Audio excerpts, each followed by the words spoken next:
Okay, let's do this thing. We're talking about authentic assessment for literacy today. Portfolio and anecdotal records is what we're going to look at first of all. First of all, authentic assessment, sometimes called direct assessment or informal assessment. I don't like informal because that makes it sound less important. We are looking at documenting literacy behaviors as they occur in the real world. Real world products and performances instead of simply responding to questions. No tricks, no puzzles, no silly paragraphs to read. Authentic real world behaviors. So it is a form of performance assessment. Students are required to demonstrate proficiency or competence or knowledge by creating a product or performance. So this is very much related to performance assessment or performance-based standards, which is another video lesson in and of itself. Some simple logic for you. Instruction should match reality because we are getting students ready to meet reality. Assessment should match instruction. You should not assess on that which you have not instructed. Therefore, assessment should match reality. Simple logic. Authentic assessment is closer to reality than reading a paragraph and filling in one of 4 bubbles. Nothing wrong with standardized tests, nothing wrong in the world, as long as they are one of many sources of data use. Portfolio assessment is an ongoing collection of data, kind of like collecting soil samples. As I've said before, you collect as you're going on, and portfolios can be used for reading and writing, both. And I'm going to show you some examples. This is a great idea just to begin a reading portfolio. Something like this, I call it a monthly reading description chart. Students can keep track of their own. That's not something you have to do, something they can update themselves. Once a month, stapled inside a manila file folder or put in there, student records the books read and the date completed. That gives you a sense of that child is a reader. Or topics, subjects, or ideas read about. Maybe they read magazines or internet websites. Interesting, yeah. Genre or types of book read. Again, so we're documenting that child is a literate being. Simply put, tally marks in each genre read.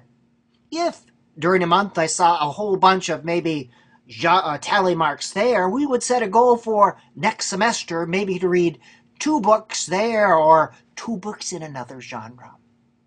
And again, the goal is to get a sense of that child is a literate being.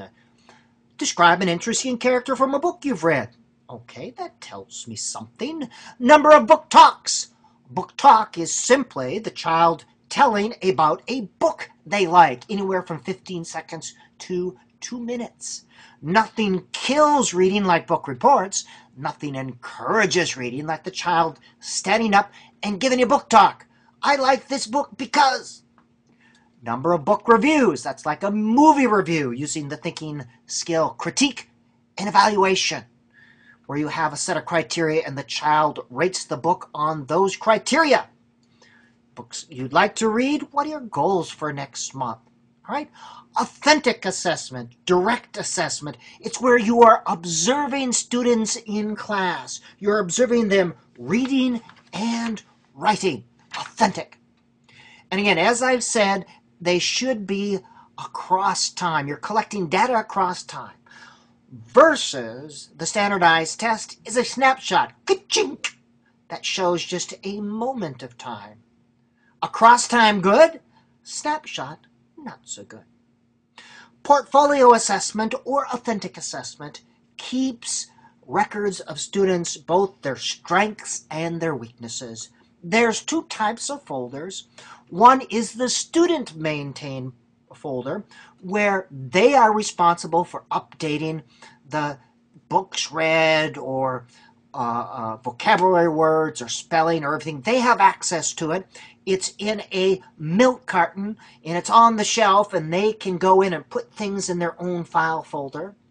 The other is the teacher maintain, where the teacher records anecdotal evidence, and the teacher looks for tests and end of the unit things and fluency things and other things to put in there.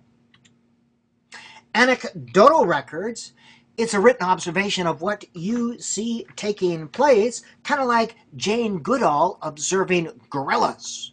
That's what you are doing. You're simply observing your students and recording. Now students say, what do you record? What do I record? Start observing and recording, and you get a sense of those things that you should record. For instance, simply take a sheet of paper and say, well, I'm going to observe 3 students during literacy, observe their literacy behavior.